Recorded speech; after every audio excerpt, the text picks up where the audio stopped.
Buenas tardes, buenos días, ¿cómo están? Espero que estén ustedes muy bien.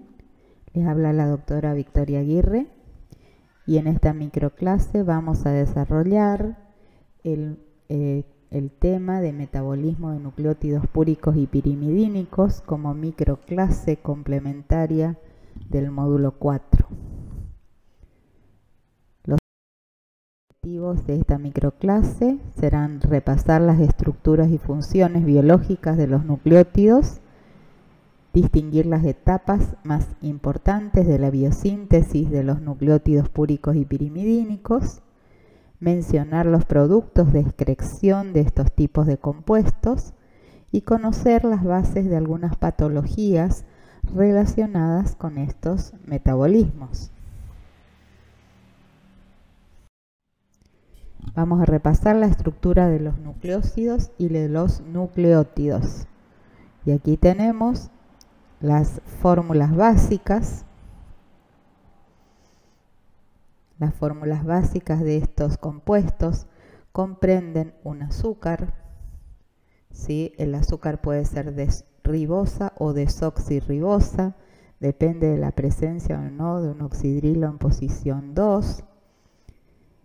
Generalmente están unidas estas ribosas para formar un nucleósido con una unión beta-N-glucosídica con una base púrica o pirimídica, y ahí tenemos la estructura de un nucleósido, y el agregado de un grupo fosfato en la posición 5', en el carbono 5' de la ribosa o desoxirribosa, ya me dará un nucleótido monofosfato.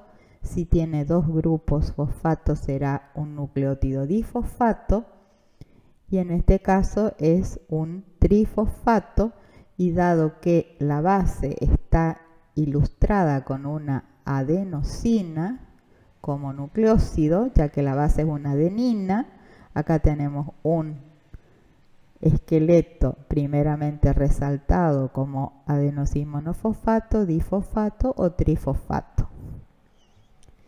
Esto por ustedes ya es conocido. Las bases púricas y pirimídicas son heterociclos.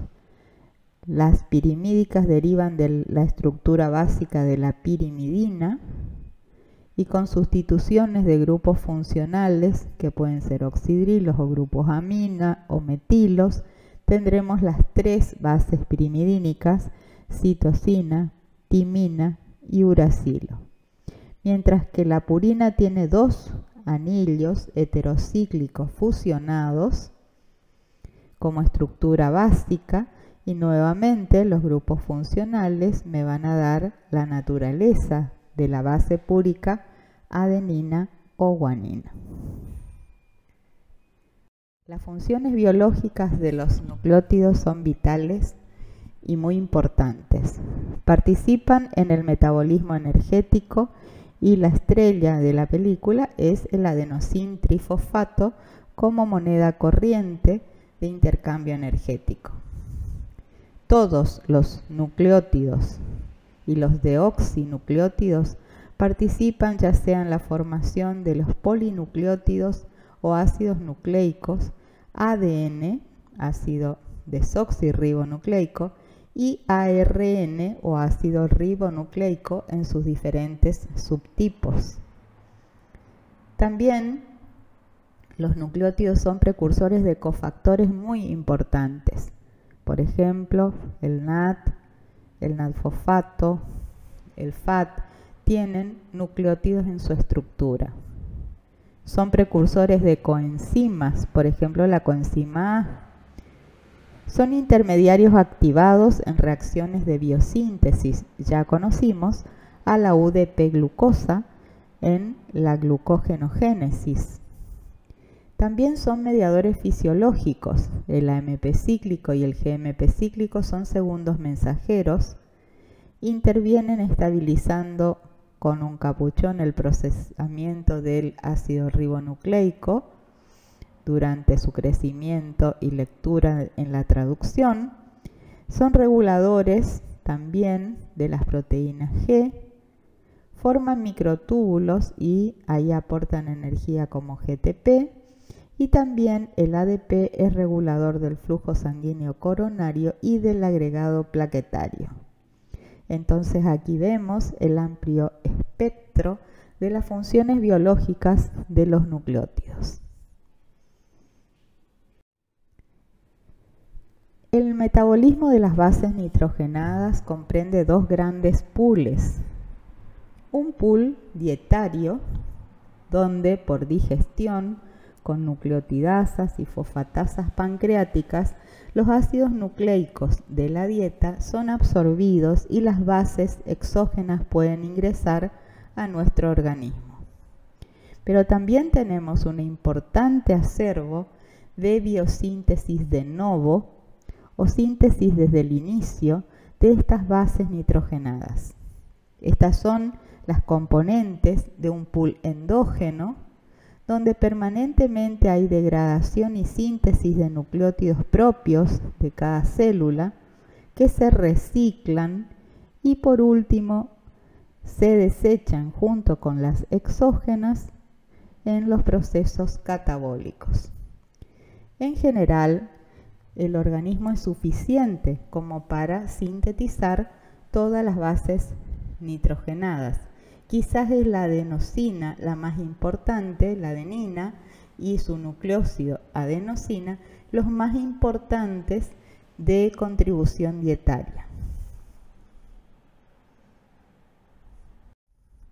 Vamos a comenzar con la biosíntesis de las purinas.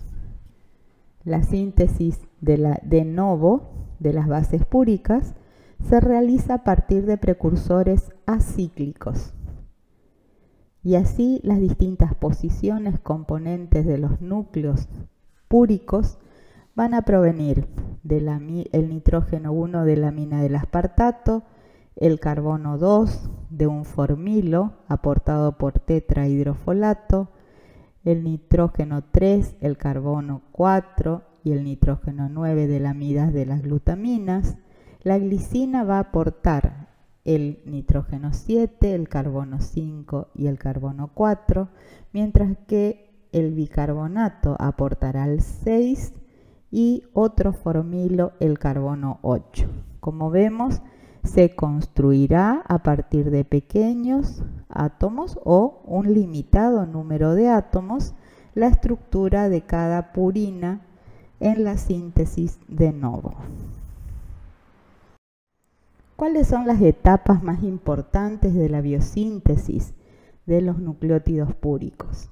Este tema suele ser árido y lo voy a tratar de hacer sencillo, lo más sencillo posible para ustedes. En primer lugar, se va a sintetizar un fosforibosil pirofosfato. Este punto implica una inversión energética y comienza la síntesis de los nucleótidos púricos con una ribosa 5-fosfato. Recordemos el origen de este azúcar, que es el que se produce por la vía de las pentosas. Esta síntesis, por lo tanto, también se va a producir en citosol y en casi todas las células nucleadas y más intensamente en aquellos tejidos que tienen alto recambio de tipo proliferativo, por ejemplo, el tejido hemopoyético o los tejidos epiteliales.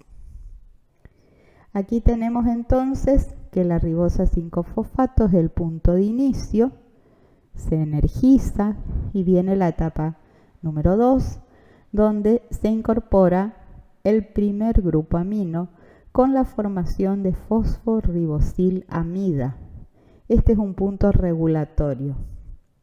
El pirofosfato que se había unido es la fuerza impulsora que se va a separar por pirofosforólisis y va a aportar la energía libre para la unión del primer grupo amino a la estructura que se va a empezar a construir desde el esqueleto de esta ribosa. Luego viene la síntesis de ácido inosínico o inositol monofosfato, y este es un punto a partir del cual la vía se bifurca hacia la síntesis de AMP o guanosin monofosfato GMP. La enzima reguladora de la síntesis de las purinas es la glutamina fosforribosil aminotransferasa, que a partir del grupo amino de la glutamina se une a este fosforribosil pirofosfato. Este grupo pirofosfato es el que aporta la energía irreversible de esta reacción anabólica, y ahí comienza el esqueleto de la purina a sintetizarse a partir de la 5-fosforribosil-amina. Siguen varios trabajos y acá viene el IMP, el punto de bifurcación. Acá tenemos la estructura de este esqueleto precursor nucleotídico, que por oxidación y aminación me va a dar GMP y por aminación me va a dar AMP. Acá es importante un punto. El GMP aporta energía para la aminación y seguir el camino de los nucleótidos adenílicos, mientras que el AMP aporta la energía para la oxidación y aminación en la obtención de nucleótidos derivados de guanina. Por otra parte, cuando los niveles de estos nucleótidos monofosfatos son altos, las propias enzimas de oxidación y aminación o de aminación se reprimen, es decir, que hay un feedback negativo. En el metabolismo de las purinas, la regulación más importante se produce por feedback o retroalimentación negativa en dos puntos. Factores alostéricos inhibirán a la enzima glutamin fosforribosil amidotransferasa con los productos finales de la vía, IMP, AMP y GMP. Y efectores alostéricos positivos, que son los precursores, fosforribosil, pirofosfato y glutamina, la estimularán. En el punto de bifurcación hay un control cruzado. Hay efectores negativos, como les expliqué, en la propia síntesis de AMP y GMP. Y además, las fuentes de energía son cruzadas. Y esto garantiza que existan cantidades equimoleculares de AMP y GMP durante la síntesis de novo de las bases y de los nucleótidos púricos. Aquí tenemos un resumen de la biosíntesis. Todos los metabolitos intermedios que hay entre el 5-fosforribosilamino y el IMP no son sustantivos. Estos son los puntos más importantes y acá vemos los puntos de retroinhibición. ADP, AMP, ATP retroinhiben a la enzima reguladora principal y a la primera, a la fosforribosil pirofosfato sintetasa. Lo mismo en la vía del GDP, se produce una inhibición en los mismos lugares cuando las concentraciones son altas. Y por el contrario, durante la bifurcación, estos niveles altos de nucleótidos monofosfato retroinhiben a sus enzimas del camino propio, es decir, en este caso una deshidrogenasa de IMP y una adenilsuccinato sintasa, que me provoca la conversión y compromiso a la vía de la síntesis de los nucleótidos adenílicos. Esto es muy importante, las proporciones son equilibradas y lo que predomina acá es feedback alostérico. También existen, por suerte, las vías de recuperación, rescate o reutilización de las bases. Estas vías son vías de ahorro de tiempo y de costo energético. El costo energético de la síntesis de las purinas es muy alto. Cada inosin monofosfato requiere de 6 enlaces fosfatos de alta energía y la vía de recuperación permite reciclar a las purinas preformadas de esos pools mixtos, endógenos y exógenos, y ligarlos al azúcar con mucho menos trabajo y no construir elemento a elemento los heterociclos como hoy vimos. Por lo tanto, la vía permite reciclar las bases con un ahorro de 5 ATPs por nucleótido. La vía de reciclaje o salvataje de las purinas es una vía alternativa muy importante donde se necesitan enzimas que son fosforibosiltransferasas. Entonces, a partir de adeninas preformadas, se ligan las fosforibosilpirofosfatos, los azúcares energizados, con una adenin-fosforibosiltransferasa para formar AMP con gasto de energía. Si hay hipoxantinas o guaninas, también se las puede unir a fosforibosilpirofosfato. La enzima cambia de nombre, es una hipoxantina guanina fosforibosiltransferasa. Aquí están las siglas y vamos a obtener de hipoxantina IMP o de guanina GMP con gasto de energía. Acuérdense que desde el IMP puedo tener a su vez una oxidación y aminación para dar GMP o bien una aminación para dar AMP.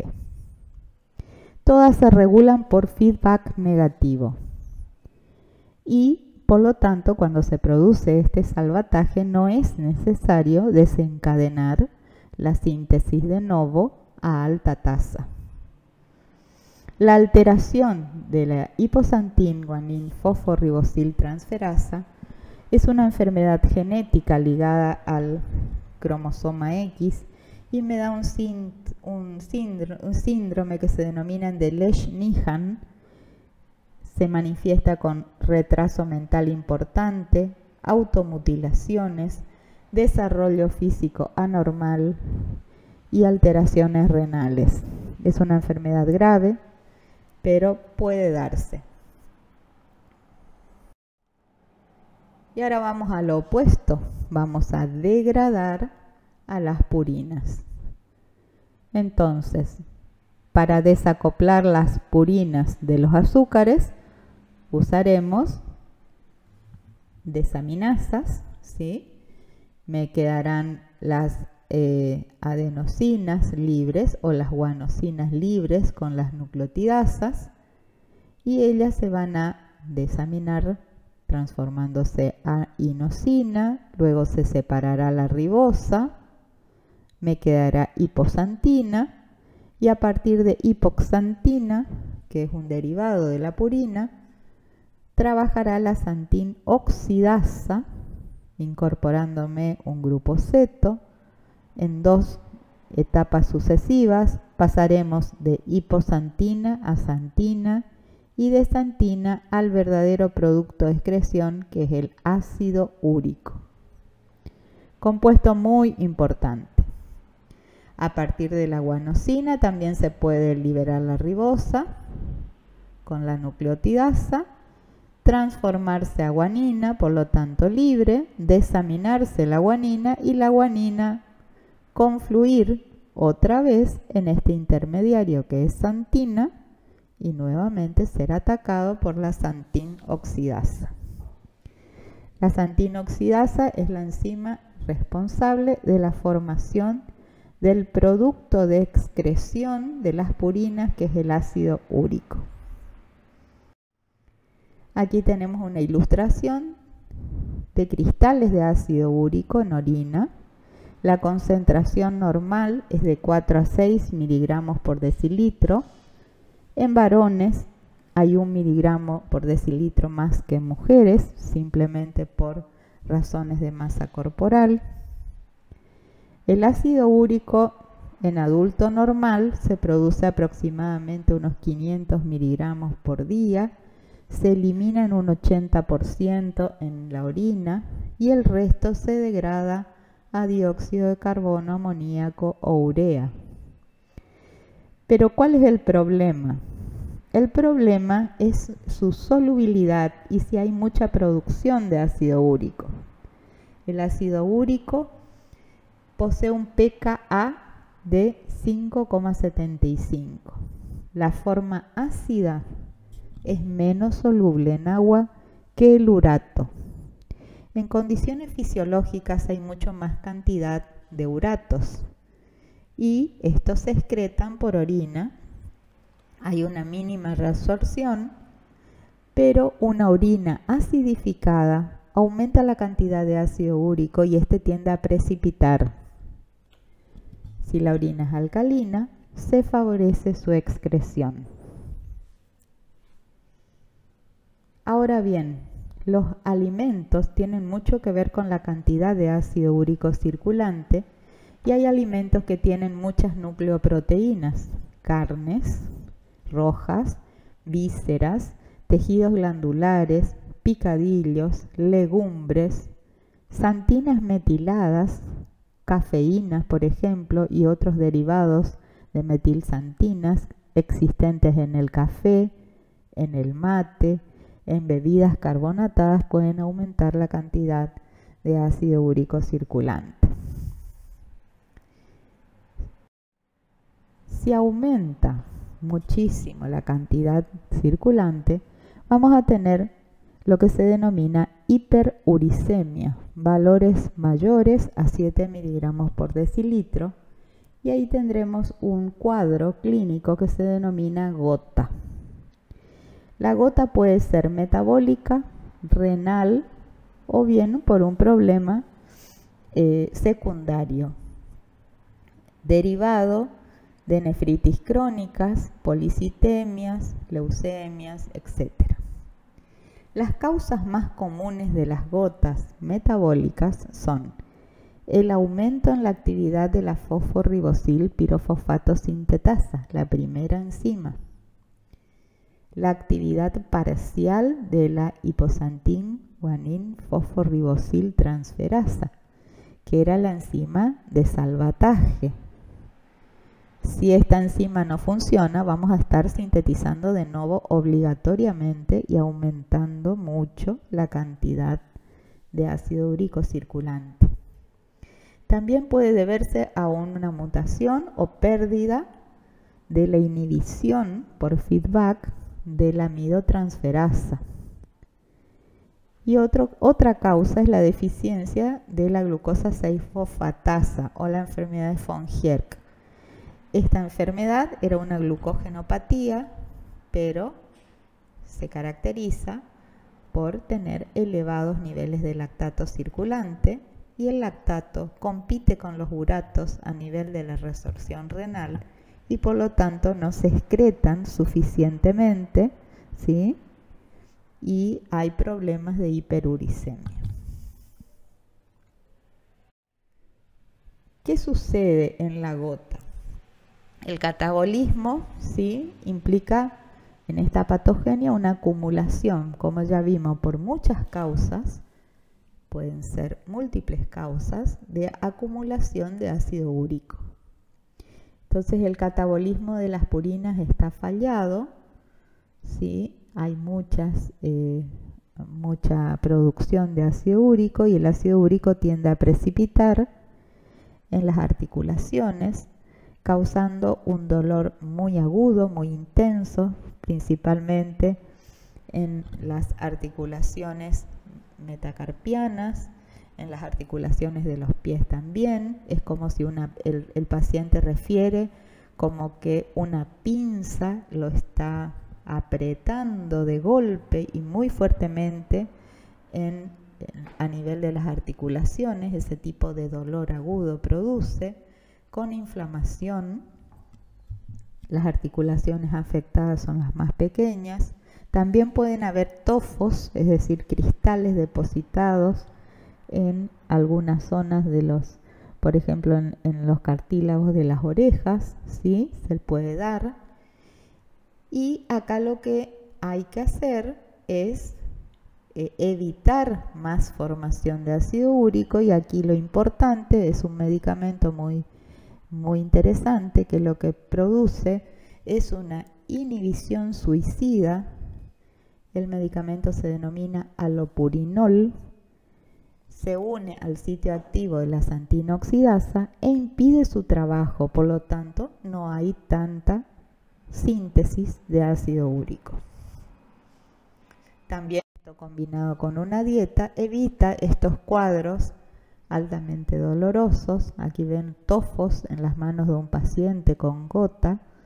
Aquí hay acumulación de cristales en las articulaciones del metacarpo y las interfalángicas. También pueden darse en los pies.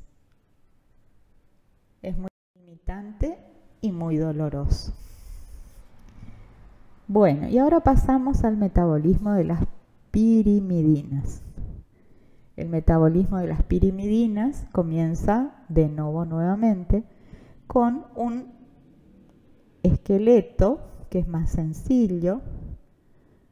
Aquí van a aportar el grupo amino, uno de ellos la glutamina y varios de los demás átomos, el aspartato y un carbono, un grupo bicarbonato. Es más sencillo y vamos a comenzar con que la glutamina, dióxido de carbono y ATP, nuevamente invertimos aquí, me va a dar carbamoil fosfato en primera instancia. La enzima que va a trabajar es la carbamil fosfato sintasa 2. Si hay mucho fosforibosilpirofosfato se va a estimular, y si hay mucho UTP se va a inhibir. Posteriormente se unirá el aspartato y me va a dar orotato, o bien su forma ácida también puede aparecer mencionada en la bibliografía como ácido orótico. Entonces, esta es la enzima reguladora, ¿sí? El punto de inicio en este caso no es la ribosa, sino que se va a formar primero la base pirimidínica. El intermediario aquí se va a llamar orotato. Y a partir de orotato vamos a unir la fosforibosilpirofosfato con descarboxilación y vamos a hacer el primer nucleótido de esta serie, que es UMP. Después UDP, después UTP, incorporando un grupo amino de la glutamina al CTP, el CDP, y después todos los otros deoxinucleótidos de pirimidina se van a convertir con reacciones ayudadas por el metiltetrahidrofolato, el famoso principio activo del ácido fólico, una vitamina presente en las hojas verdes. Allí tenemos todos los juegos de deoxinucleótidos, ¿sí? Derivados de la pirimidina. También existen aquí vías de recuperación más sencillas. A partir de uracilo o de citosina se puede incorporar una ribosa 1-fosfato y formar uridina o citidina. Y a partir de timina, con la deoxi 1-fosfato, liberación de un fosfato libre, la timidina. Nuevamente, las células buscan ahorrar energía y pasos enzimáticos para hacer sus nucleótidos de pirimidina. Y aquí vamos a comparar una de las enzimas que recién nombramos, la carbamil fosfato sintasa 2, con respecto a una que conocimos en esta unidad, que es la 1. La 1 trabajaba en la síntesis de urea, la 2 en síntesis de pirimidina. La 1 estaba en la mitocondria, esta está en el citosol. La diferencia importante es que la síntesis de urea se produce solo en hepatocitos, pero la síntesis de pirimidina puede estar omnipresente en todos los tejidos, en los citosoles de todas las células que están reciclando sus pirimidinas. El efector alostérico de la carbamilfosfato sintasa 1 es el N-acetilglutamato, mientras que el de la carbamilfosfato sintasa 2 es el fosforribosil pirofosfato.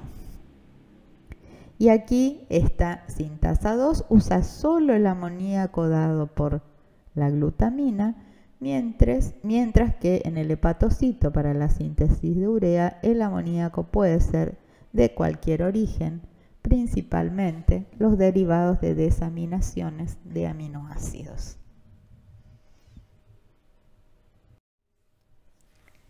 Las grandes diferencias entre la síntesis de purinas y pirimidinas está, como les dije, en la secuencia del ensamblaje. En las purinas primero ubicábamos la unión N-glucosídica a una pentosa 5-fosfato, la ribosa 5-fosfato específicamente. Luego ensamblábamos y cerrábamos el anillo. La reacción crítica era la formación de 5'-fosforribosilamina en el citosol y había regulación por feedback en múltiples sitios de los productos finales. Mientras que en las pirimidinas, primero se forma la pirimidina y se cierra el anillo y después se le une la pentosa con la unión N-glucosídica. La reacción crítica es la formación del N-carbamoil aspartato. Ocurre parte en mitocondria o en citosol y el feedback está dado por UTP en la carbamoil fosfato sintasa de tipo 2. Como ven, las comparaciones son bastante sencillas. No hace falta que estudien todos los pasos, sí los pasos iniciales, los regulatorios y las bifurcaciones si las hay. El metabolismo de las pirimidinas es mucho más sencillo. La degradación de las pirimidinas dan productos que son solubles, no son cristalizables y se eliminan rápidamente. La citidina y el uracilo dan beta-alanina, dióxido de carbono y amoníaco. La timina da beta-amino-isobutirato, dióxido de carbono y amoníaco. Y este compuesto, el beta-amino-isobutirato, puede dar succinil-CoA y este compuestito, ya lo conocemos, puede entrar en una parte intermedia del ciclo de Krebs para seguir oxidándose y de paso rendir la energía química de su esqueleto carbonado. Hay enfermedades relacionadas, además de la gota, ¿no es cierto?, o artritis gotosa, que son de tipo genética, como la aciduria orótica, el síndrome que hoy les mencioné, el de Lesch-Nyhan, y también está el déficit de la adenosín desaminasa, que provoca una inmunodeficiencia típica de los chicos que tienen que vivir en burbujas estériles, porque no pueden tener una eficiente producción de ADN y por lo tanto no tienen capacidad de amplificar los clones de sus linfocitos para las defensas inmunológicas. Entonces, esa inmunodeficiencia combinada los condena a estar en ambientes estériles para sobrevivir. Con esto terminamos. Creemos que es un panorama general y básico de la implicancia de estos compuestos nitrogenados en la vida y en las aplicaciones biomédicas más importantes. Les doy las muchas gracias y como siempre les recuerdo, cualquier duda consultan en el foro.